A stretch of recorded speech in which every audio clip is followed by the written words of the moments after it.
أعوذ بالله من الشيطان الرجيم.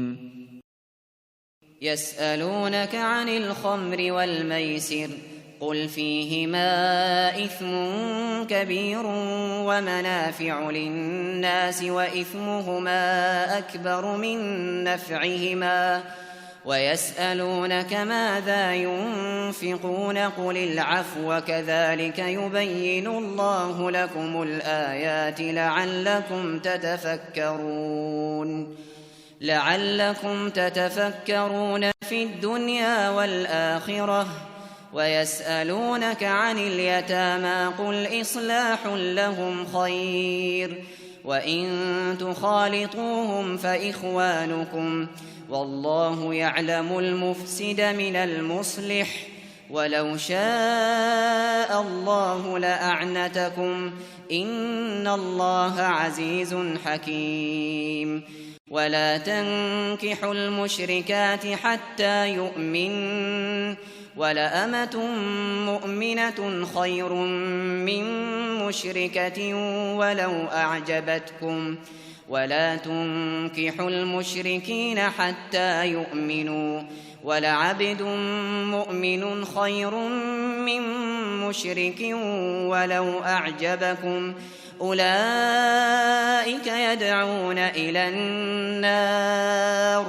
والله يدعو إلى الجنة والمغفرة بإذنه ويبين آياته للناس لعلهم يتذكرون. ويسألونك عن المحيض قل هو أذى فاعتزلوا النساء في المحيض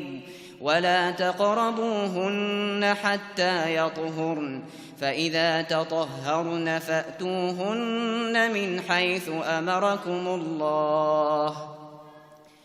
إن الله يحب التوابين ويحب المتطهرين.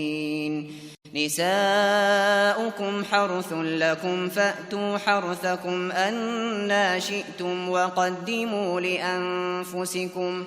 واتقوا الله واعلموا أنكم ملاقوه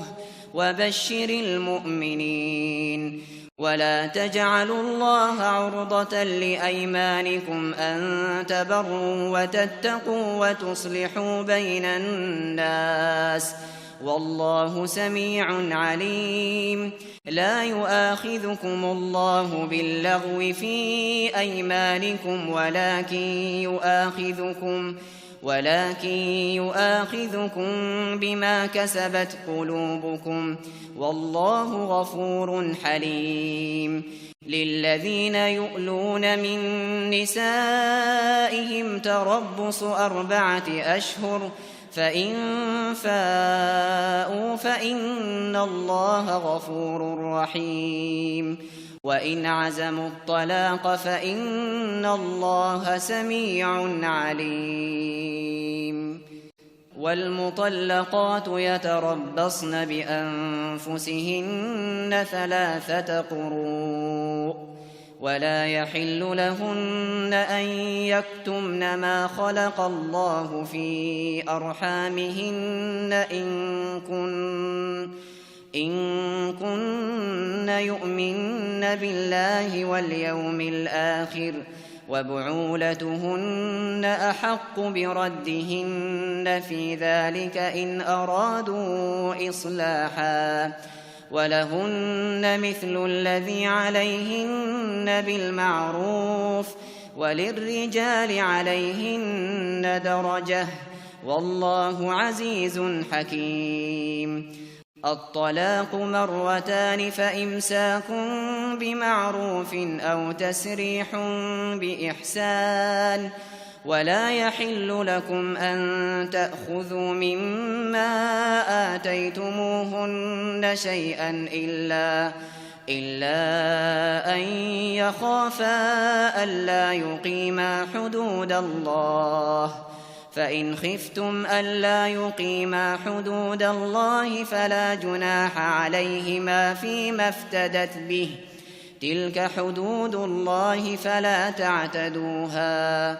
ومن يتعد حدود الله فأولئك هم الظالمون فإن طلقها فلا تحل له من بعد حتى تنكح زوجا غيره فإن طلقها فلا جناح عليهما أن يتراجعا إن ظنا أن يقيما حدود الله